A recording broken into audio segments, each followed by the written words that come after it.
Waziri alijibu jana. Waziri amesema hivi jana: moja,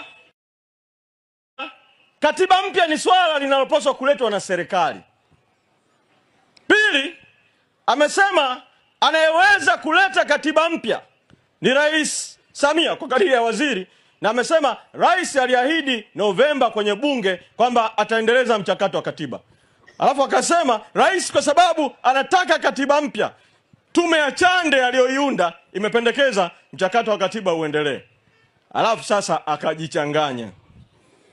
Akasema kile nilichokisema Dar es Salaam, kwamba katika macho ya Samia Suluhu Hassan na katika akili za Samia Suluhu Hassan, mchakato wa katiba Tanzania, ili katiba mpya ipatikane, zinapaswa zipitie hatua 4 za kwanza kabla ya hatua nyingine yoyote.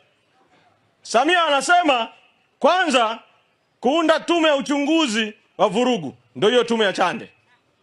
Kwa tume ya kwanza ambayo imechukua muda alafu haijaja na majibu kamili. Kwa hiyo tume ya kwanza. Alafu anasema baada ya tume hiyo inaundwa, na ameiunda tume ya pili ya kuchunguza masuala ya jinai kuhusu vurugu za Oktoba 29 na kuendelea, ndio hiyo tume ya jaji wa rufaa Lila.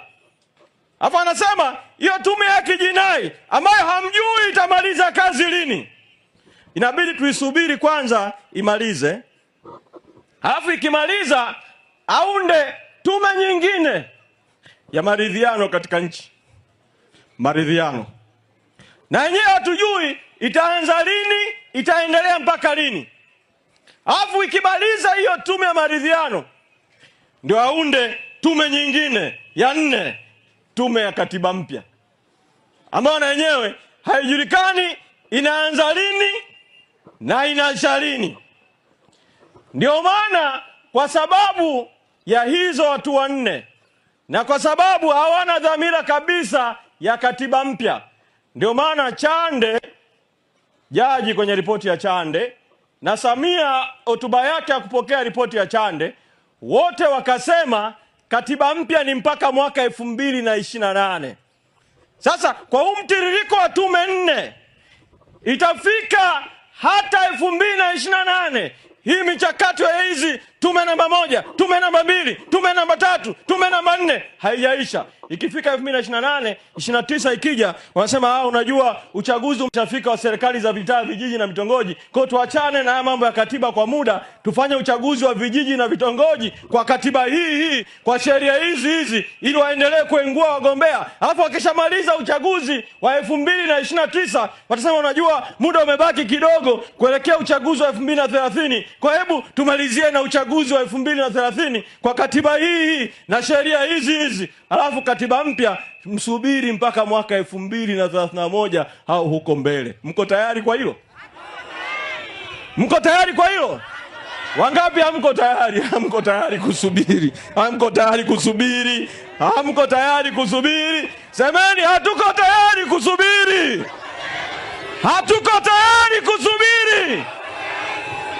Sasa nataka nimkumbushe Samia Suluhu Hassan, wakati wa kampeni Samia alisema kwenye kampeni ndani ya siku 100 toka ingie Ikulu mchakato wa katiba utakuwa umeanza.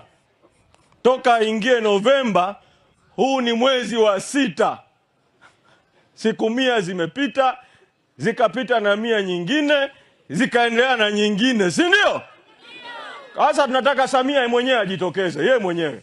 Waziri wa Katiba na Sheria, hili limeshavuka uwezo wake. Sababu amemsingizia Samia ajitokeze.